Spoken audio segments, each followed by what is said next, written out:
I'm Nego, we are from Group 8 and this is our presentation. Our group consists of 6 people, which is me, myself, Anik Iskandar, Anik Azarfan, Umairah Shamila, Nur Ali Shafika, Putri Soleha and Nur Fatin Nabila. Assalamualaikum, my name is Nur Fatin Nabila. So today I will be presenting a brief case summary on Ledan Toyib Mart. Ledan Toyib Mart is a halal mini market and frozen food business located in Bandar Tangkak, Johor. The business was founded in 2013 as a home-based frozen food business and later expanded into a physical store in 2019 due to increasing demand. The owner, Puan Wahida, is the key decision maker who manages daily operations, inventory, and financial matters. As the business grew, the volume of sales transactions, invoices, and receipts increased significantly. However, Puan Wahida did not have formal training in accounting or taxation. This led to difficulties in managing proper records and complying with tax requirements set by the LHDN. As a result, she faced constant concern over possible mistakes, penalties, or tax audits. Over time, informal record keeping became ineffective as the business expanded. This situation became a turning point for Puan Wahida. She realized the need to improve her financial management and ensure proper tax compliance. To address this issue, the business adopted digital systems such as point of sales and ERP system to improve record keeping, transaction accuracy, and financial reporting. This decision helped strengthen compliance, improve operational efficiency, and support the long-term sustainability of the business. Thank you. Our case study highlights the transformation of an SME owner from tax avoidance to strategic financial management. There are 5 key takeaways from this journey. First, we learn the power of strategic delegation. By outsourcing tax management 100%, the entrepreneur eliminates penalties and refocus on business growth. Second, we can see compliance as a strategic asset. A clean tax record isn't just a duty, it acts as financial credit. Third, updated record keeping is the backbone of financial health. It ensures every expense is captured for deduction. This leads to our fourth point, loss protection. By understanding that tax is based on profit, not revenue, the entrepreneur learns to use accurate loss reporting as a safety net during economic downturns. Finally, the case emphasized professionalization. Moving from a sole proprietorship to a structured enterprise requires hiring dedicated staff to maintain long-term stability. In short, tax management is not a burden to be felt, but a tool for empowerment. Thank you. This case study is primarily intended for accounting and taxation students, especially those learning about SME tax compliance and real-world challenges faced by micro and small enterprises in Malaysia. It also suitable for entrepreneurship and SME management students as it highlights how business owners make decisions under financial and operational constraints. In addition, this case can benefit micro and small business owners, particularly those who struggle with record keeping, tax compliance, and readiness for e-invoicing. Lastly, policymakers and SME support agencies may find this case useful as it provides insight into the practical difficulties and SMEs face when complying with taxation and digital reporting requirements. Okay, next for the learning approach. So the first one, this case can be used as a case-based learning tools to understand the real tax compliance challenge faced by Malaysian small medium industry. For the second one, students learn how business owner with limited tax knowledge rely on tax consultant to remain compliant. For the third one, the case highlight decision-making under financial constraints, especially during period of low profit and business losses. The last one, it also introduced practical issue related to e-invoice, bright lines, and digital compliance for small business. So, how the case was analyzed? So, the first, our group used stretch group discussion to identify the key taxation challenge by Ledan Toitmat. For second one, we conduct a short role play between the entrepreneur and a tax consultant to evaluate complaints options.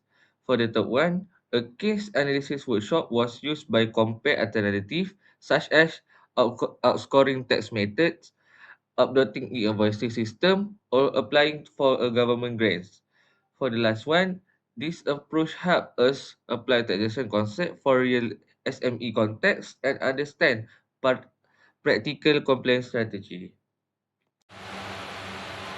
Assalamualaikum warahmatullahi wabarakatuh. My name is Nur Umairah Shamnawati Nandin, matric number 824836104. So today I would like to presentation in a part of discussion point. Here we highlight several key questions from Mrs. Wahida's case. First, policymaker can learn that SME need not stricter enforcement but better support system, simplify digital tools and target education. Second, outsourcing tax matters significantly reduce compliance risk by ensuring accurate and timely submissions. However, for dependencies on consultant limits the owner's tax understanding, especially with new policies like e-invoicing. Third, the case show how expired inventory and business losses directly affect taxable income. With proper documentation, tax payable can be reduced or eliminated. Fourth, re-invoicing has the potential to improve compliance, transparency, and long-term efficiency, although it may increase short-term costs. Finally, the tax compliance issue did not arise from intentional avoidance but from limited accounting knowledge during business growth. This reflects a common SME challenge in Malaysia.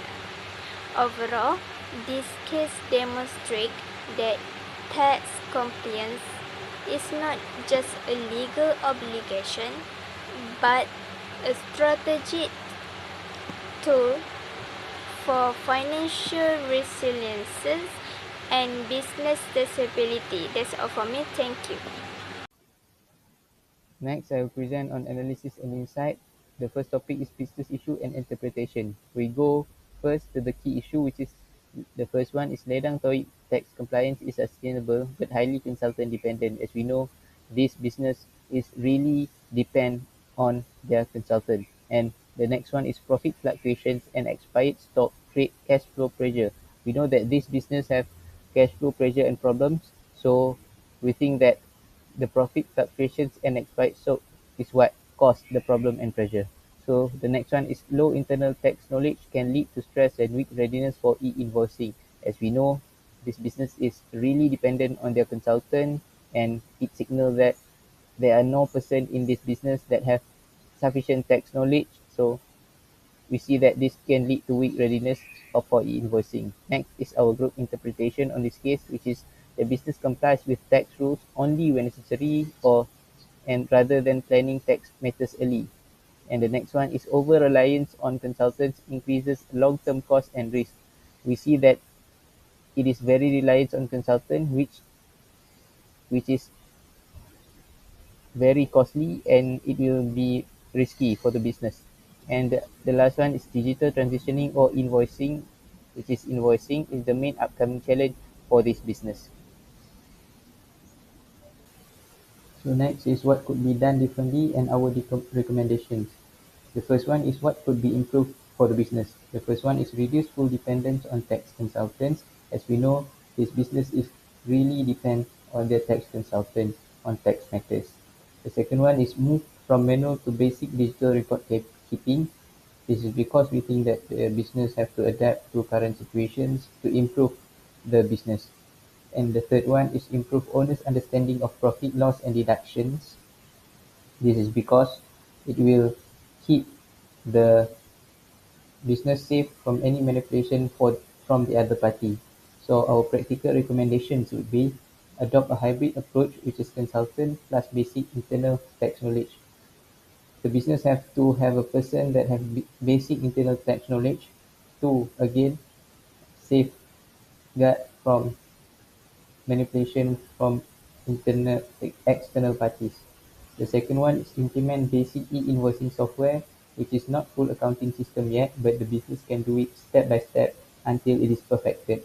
The third one is apply for SME digitalization grants or LHDN training to improve the business and make it more efficient. And the last one is strengthen internal controls, which includes monthly review and proper filing for the business.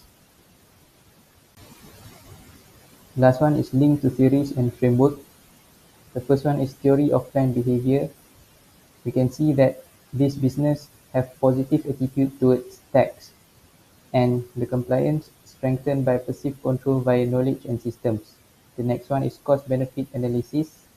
They implement short-term cost of invoicing, which will lead to long-term benefits, which is lower errors, lower fees, and better compliance. And the next one is LHDN SME guidelines, which emphasize proper records, loss claims, and digital readiness. And the last one is agency theories, which you can see they are over-reliance on consultants, and this can lead to information asymmetry, and they have to they have to implement partial internalization to improve their governance. Through developing this business case study, our group learned that taxation is not merely a legal requirement, but a strategic asset for small and medium enterprise. We realized that proper tax compliance help business reduce risk, maintain credibility, and access financial opportunity, such as bank loans and government support. One surprising insight was that accurate record keeping allowed SMEs to declare loss legitimately, which protect them during periods of unstable income. This shows that the tax system is designed to reflect actual business performance rather than punish entrepreneurs. This experience has changed our understanding of SMEs taxation. We now see that professional support combined with disciplined documentation and gradual digital adoption, such as e-invoicing, is essential for long business sustainability. That is all from our group. Thank you very much.